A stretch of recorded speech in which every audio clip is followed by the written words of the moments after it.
அண்மை செய்தி வடபழனி முருகன் கோயில் திருநீர்மலை ரங்கநாத பெருமாள் கோயிலுக்கு சொந்தமான நிலங்களை ஆக்கிரமிப்பிலிருந்து மீட்க கோரிய வழக்கில் ஐகோர்ட் அதிரடி ஆணை ஒன்றை பிறப்பித்திருக்கிறது.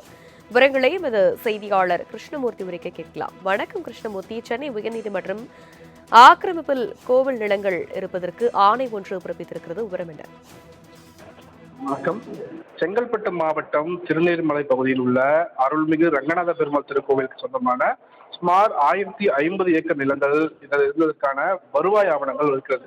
அத்தகைய வருவாய் ஆவணங்களை திருத்தி ஆக்கிரமிப்பாளர்கள் சட்டவிரோத செயலில் ஈடுபட்டதால் தற்போது அக்கோவிலுக்கு சொந்தமாக 157 ஏக்கர் நிலம் மட்டுமே உள்ளதாகவும் ஆக்கிரமிப்புகளை அகற்றி கோவில் நிலத்தை மீட்க கோரி சந்தானம் என்பவர் உயர்நீதிமன்றத்தில் வழக்கு தொடர்ந்திருக்கிறார்.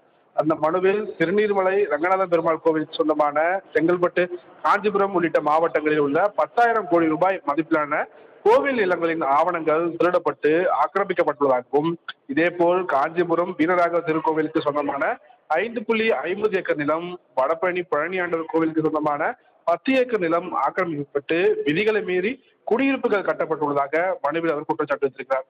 மேலும் நாட்டசன்பட்டு அருள்மிகு ஆலவட்டம்மன் திருக்கோவிலுக்கு சொந்தமான 13 கோடி ரூபாய் மதிப்பிலான 14 ஏக்கர் நிலங்கள், நாட்டரசன் பட்டு லட்சுமி நாராயணன் கோவில் 5 ஏக்கர் நிலமும், குன்றத்தூரில் உள்ள விநாயகர் கோவில், கீரையம்மன் திருக்கோவில், வேதகிரீஸ்வரர் திருக்கோவில், காமாட்சியம்மன் திருக்கோவில் உள்ளிட்ட கோவில்களின் நிலங்களும் சட்டவிரோதமாக ஆக்கிரமிக்கப்பட்டுள்ளதாக மனுவில் அவர் குறிப்பிட்டிருக்கிறார். காஞ்சிபுரம், செங்கல்பட்டு மாவட்டங்களில் உள்ள கோவில் நிலங்களில் உள்ள ஆக்கிரமிப்புகளை அகற்ற கோரியும், கோவில் நில ஆவணங்களை திருத்தி வழங்கப்பட்ட பட்டாக்களை ரத்து செய்து தவறிழைத்த அரசு அதிகாரிகள் மீது ஒழுங்கு நடவடிக்கை எடுக்க வேண்டும் என்றும் மனுவில் கோரிக்கை வைக்கிறார்.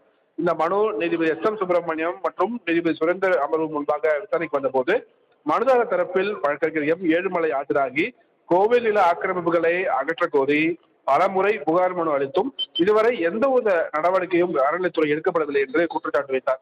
இந்த வாதத்தை ஏற்றுக்கொண்ட நீதிபதிகள் இது தொடர்பாக இந்து சமய அறநிலைத்துறை 2 வாரங்களில் அறிக்கையாக தாக்கல் செய்ய உத்தரவிட்டு வழக்கின் விசாரணையும் தள்ளி வைத்திருக்கிறார்கள். தனலட்சுமி.